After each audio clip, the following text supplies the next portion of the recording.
I want us to focus on the next, from that development, you went into a place that obviously was fear of that happening again. Yes. How did the Holy Spirit, how did God bring you to a knowledge of what He was doing?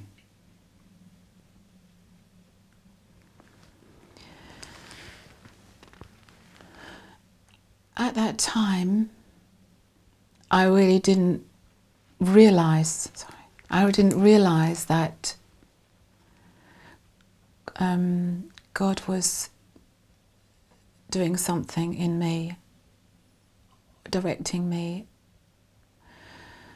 And I went, after I came out of the hospital, I went back to the church that I was going to, because I wanted some sort of explanation. I wanted some help. I wanted some peace. Because I was living in torment for many years.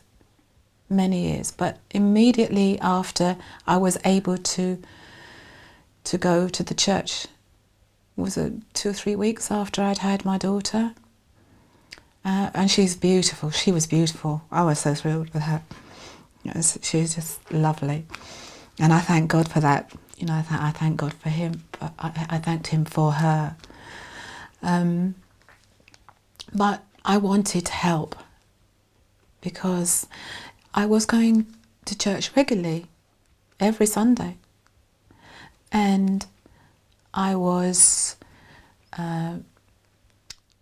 we used to have a sort of... It was a very traditional church, so there was a sort of confessional. And I would go to confession, and I went to the person in charge, which we used to call him a priest, and I said, and he knew me very well, because I used to do things in the church quite a bit. I used to do the flowers on the altar, for the church sometimes, and on a rota basis. And he used to come to my house as well. He used to come, to our house and have a cup of tea or chat. So he knew me quite well. And I told him, I'm not going to heaven when I die. I'm not going to heaven. And I related to him what happened. And he just sort of said, well, it was like there, you're fine, you're. It was almost like you're patting me, like you're a good girl, you do your best, you do your flowers, and you're a good girl. It was, it was. I didn't get any comfort from it at all. I knew something was drastically wrong. In my life. Something just wasn't right at all.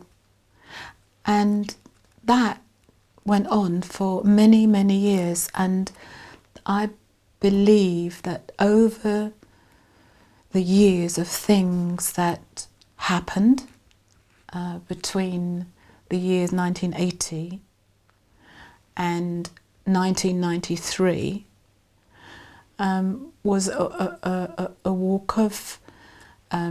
it was a very, very difficult walk for me, very difficult life. I was happy with my husband and my family, but in the background was this dread, and this fear of death was dominating, just dominating my life. And that is I can't begin to even explain to you how that hanging over you, that dread hanging over you, affects your life. And I believe that now, looking back, that God was saying to me and leading me that there's more, that I have more for you. I have, a better life for you and for everyone if we will only listen. And even though I still continued, I went back to that church and continued on in that church, almost blindly really, but still with that terrible, terrible dread.